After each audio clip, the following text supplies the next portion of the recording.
nice to get out. Smooth water too. Yeah, I had cabin fever all day. I got up this morning and I was just dragging. I set my alarm for 6 o'clock and I got up and was gonna be in the water by like 7:15.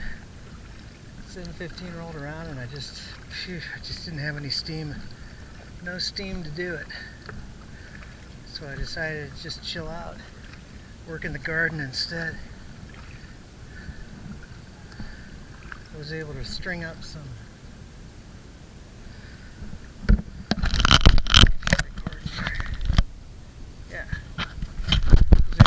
some lines on some stakes so that my climbing vegetables, my pea vines and my pepper plants and stuff will have some place to climb. Everything seems to be popping up out of the dirt now, so that's cool. This is our first real attempt at growing stuff here. I mean, we planted pumpkins and stuff in the past. Pumpkins and some cucumbers and tomatoes. What else? They did okay, but this is the first real legitimate try at it. So hopefully it'll go all right.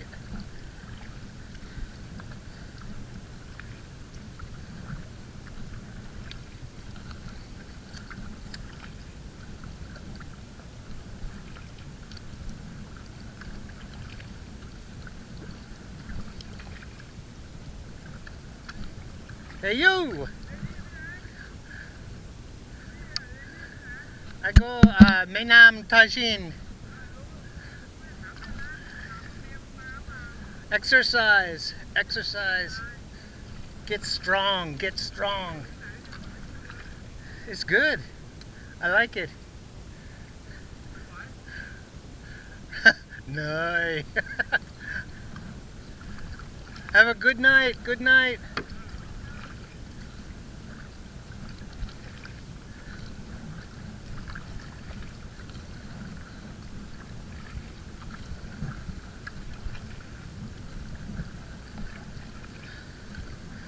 See, what is tonight? Is it Saturday night? I can't remember what day of the week it is.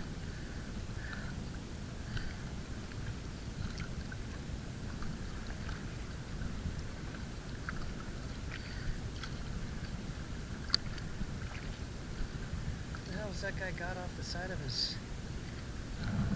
He's got something hanging off the bow. What is that?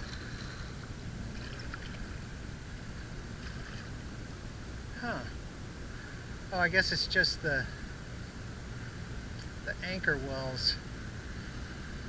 They just look different tonight.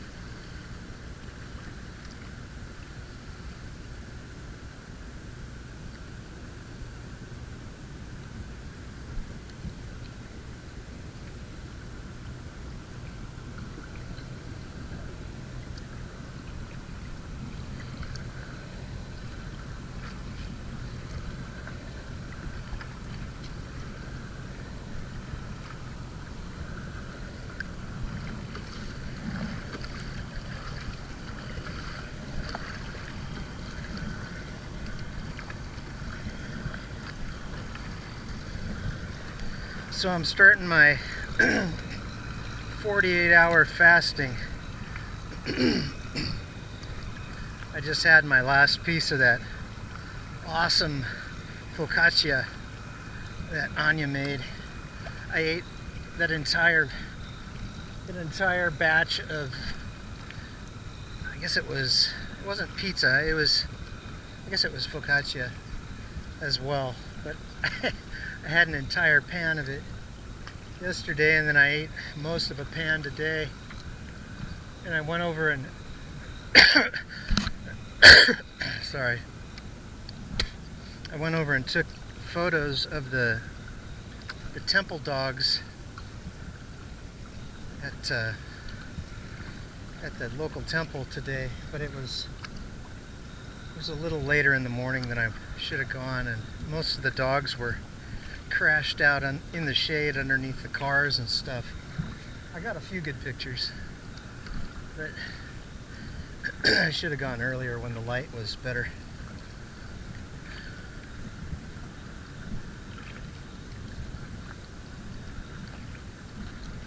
There were about, I think, 28 dogs today at the temple. So we're down a few dogs, half a dozen.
Yeah, pretty soon I'll be doing mostly late afternoon paddles right about sundown.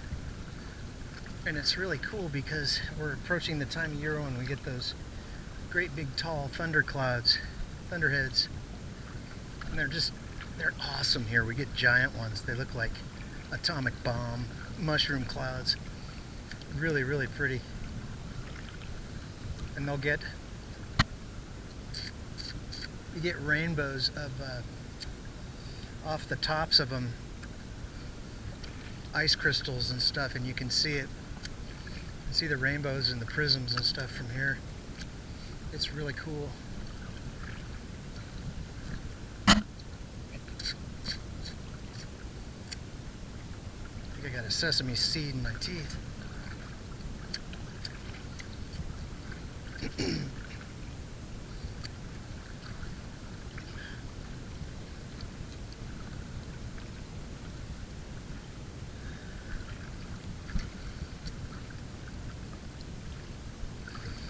Ordered a new battery charger.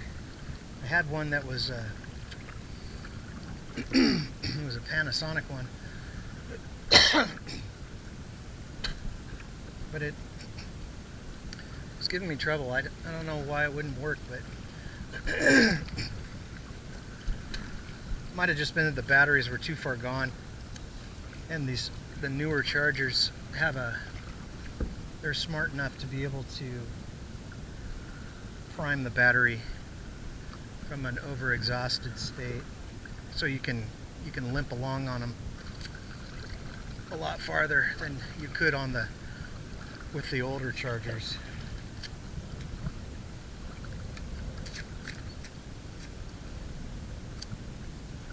Got a bit of a wind. I'm gonna pause my recording here for a second. Okay.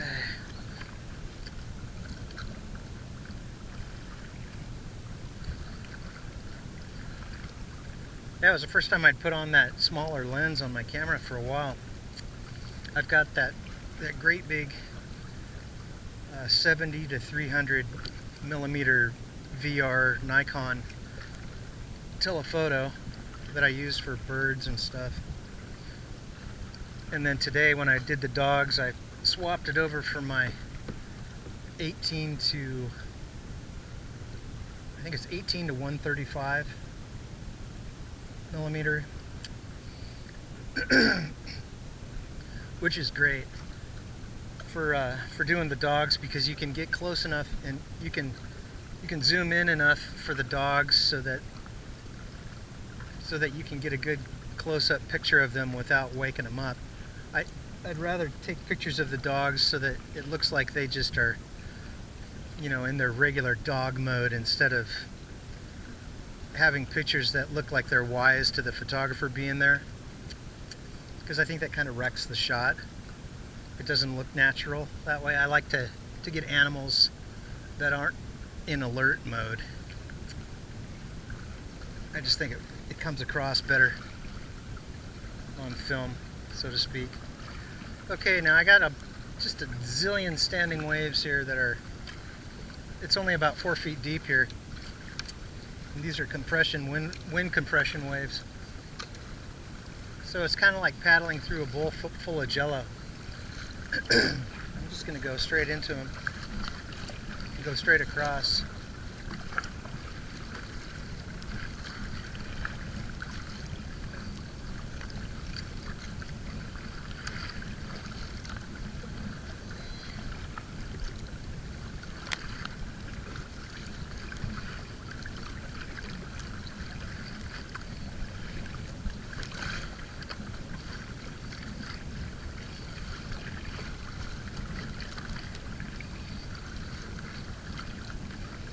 Yeah, sometimes when I cross here, if the current is just right and the phase of the tide is just right, it can be downright treacherous in this section, because we'll get a great big eddy in a shallow area and the current will be going,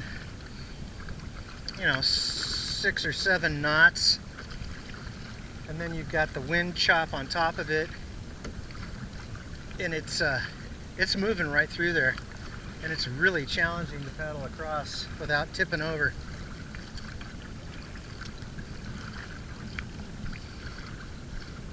But today it's not too bad. A couple years back I was paddling through here and there was a cobra that was just kind of swimming along.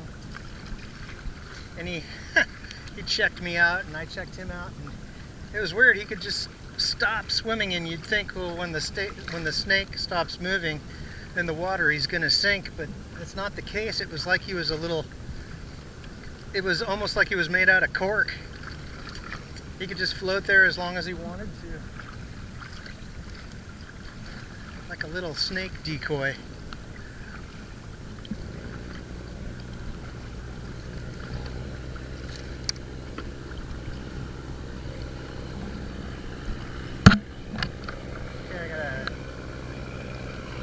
Tanker coming.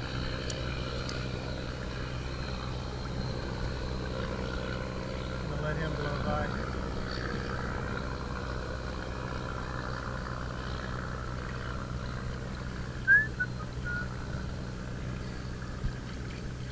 It feels great to get out.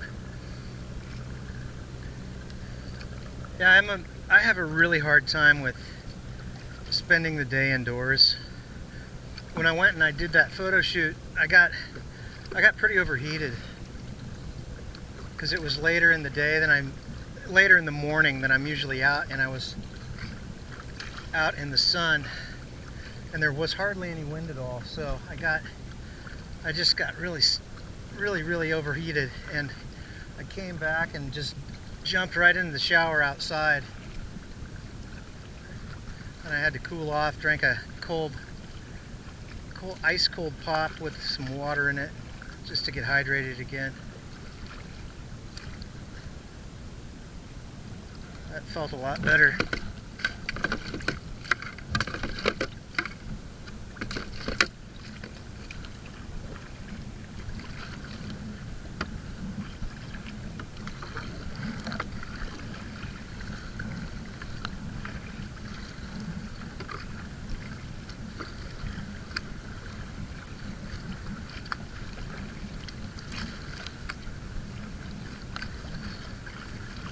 Cruising right along.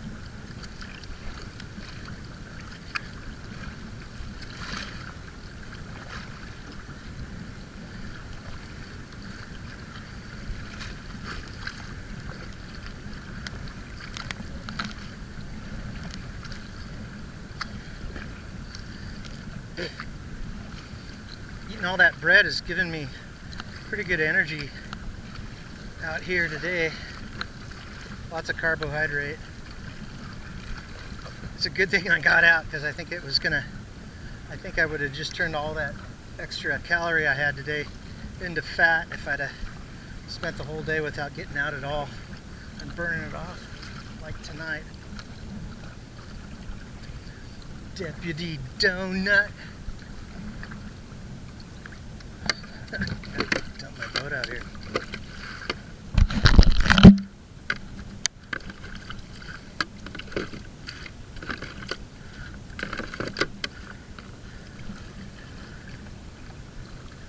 Yeah, that little cobra just kind of bobbed along like a little cork in the water.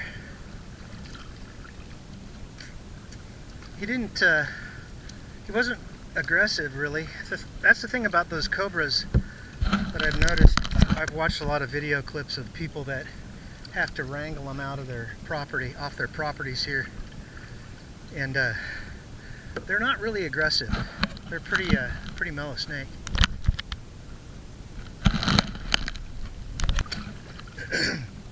Yeah, they're a pretty mellow snake, and they'll put up with a lot of being handled without really getting aggressive. A lot of times they'll just let you pick them up, and if you're careful and you move, like every time I see people handle them, the handlers have a definite rhythm with how they never stop moving. They'll get into a mode where they move very, very slowly and calculated, but they never come to a full stop. I think that when you come to a full stop, then the snake knows something ain't right, and he can become alarmed, and that's when you run into problems. But so long as you keep the snake, kind of mesmerize it by you just keep dancing, then you're okay. And most of the handlers will have something for the snake to focus on other than them. They'll put their hand up to the side, you know, and kind of wiggle their fingers or jiggle their hand around so that the snake is focusing on that rather than on what the handler's doing.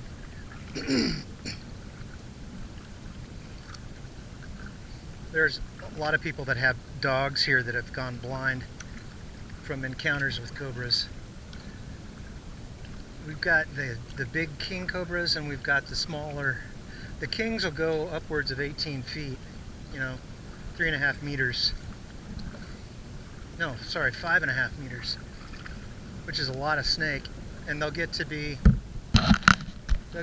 like yay big around. It's a big animal and a strong animal.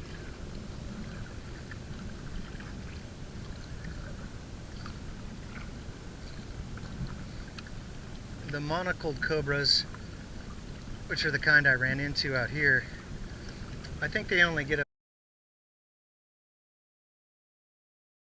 about 5 feet long, so 1.5 meters, 1.5 meters. Not super big, but very dangerous if you get if you get hit with their venom. I don't think they spit. I think the kings will spit.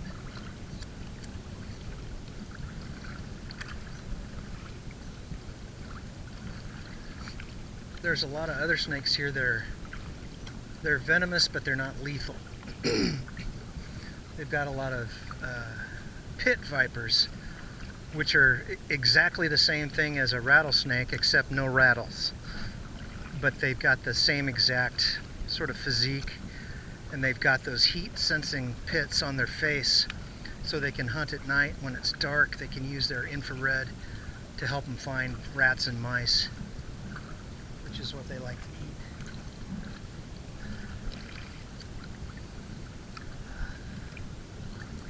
I think these guys just threw a bunch of trash off their boat. Great, thanks a lot.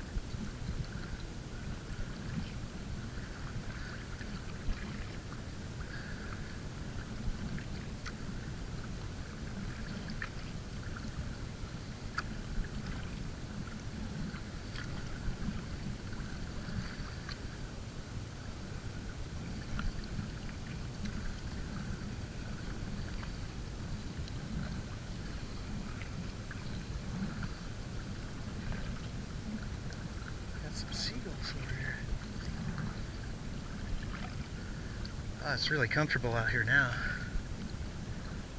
I'm so glad I got out.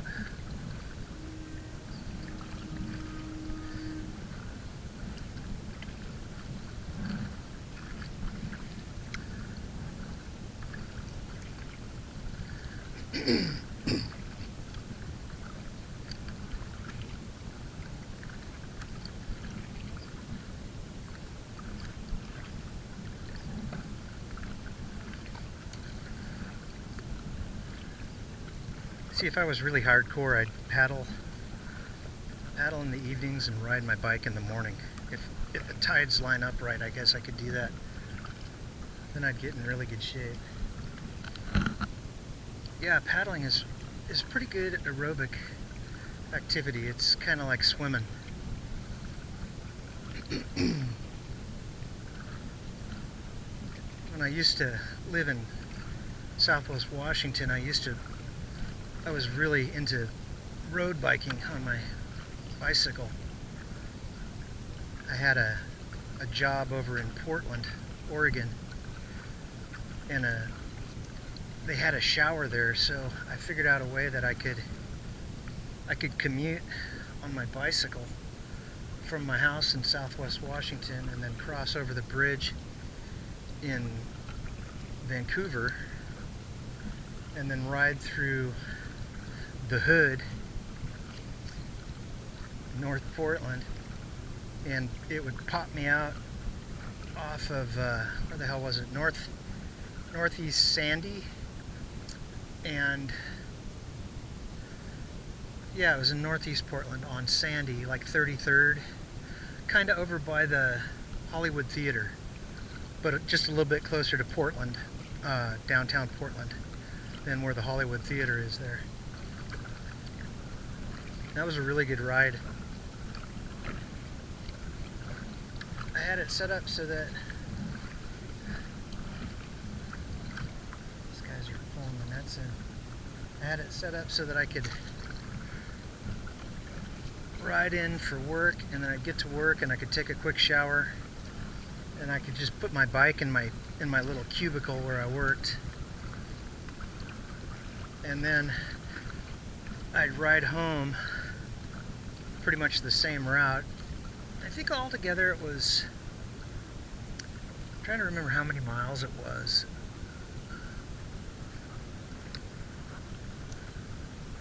It was a pretty decent ride, especially coming back, because in the warmer months I'd have to buck an afternoon wind coming from the north the whole way back.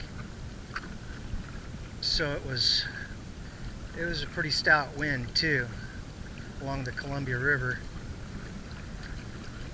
Got in really good shape doing that.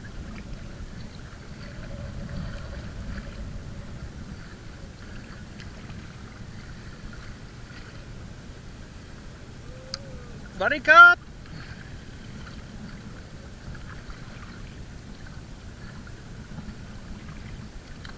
Yeah, I used to ride like a madman. I did a ride with my brother one day it was the biggest ride I ever did. We did, I think it was 120 miles in a day.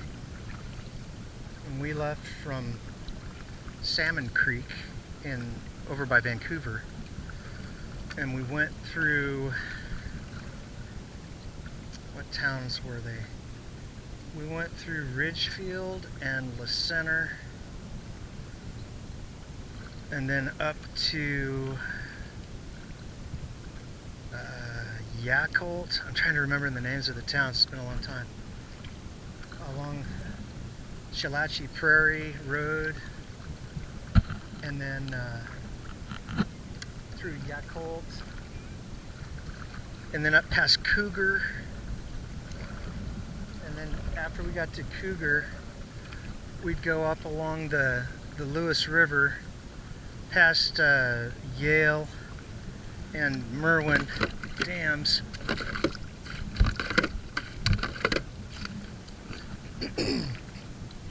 And then from there we'd start climbing uphill on the flanks of Mount St. Helens, and we'd climb up to we went clear to the Ape Caves, And then coming back, we took went to Yakult, through Amboy and Yakult, and how the hell did we do it? Basket Flat Road. I remember by Lucia Falls on the Lewis River. There's a little single lane roadway that's paved, but it's super steep and super windy. It's called Basket Flat Road. I think that may have been one of the rides I snapped my bicycle chain. I just broke it. But I was with my brother, and I had a chain tool with me, so I was actually able to put it back, to pin it back together. I just couldn't shift gears with it out of my middle chain ring. So I only had 5 speeds or 6 speeds, but it was good enough so that I could ride the rest of the way home without a whole lot of trouble. Otherwise, I would have had to walk like 30 miles.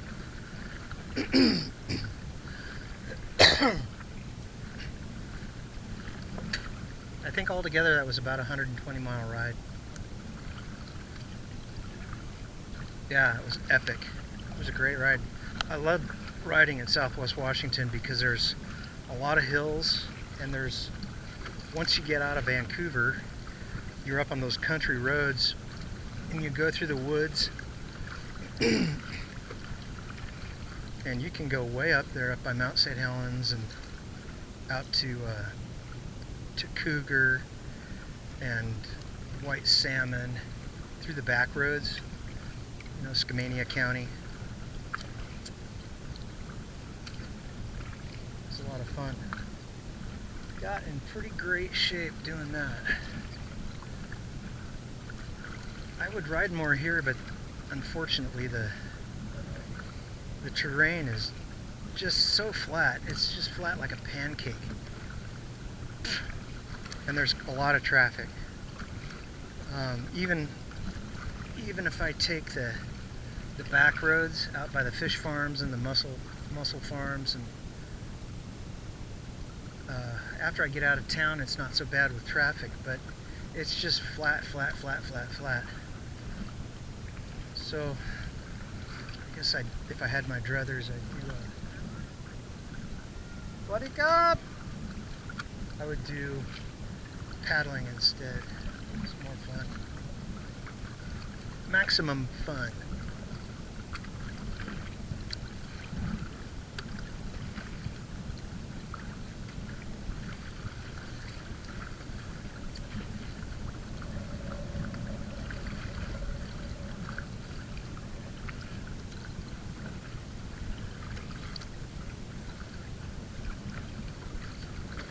Yeah, Basket Flat Road. That was a tough one. And there was another road over by, what the hell was that? My brother would know. It was up, was it Cape Hook or Hook Point or something? It's on the Washington side across from Crown Point. Just past Camas and Washougal in the gorge. Yeah, that was a really fun ride.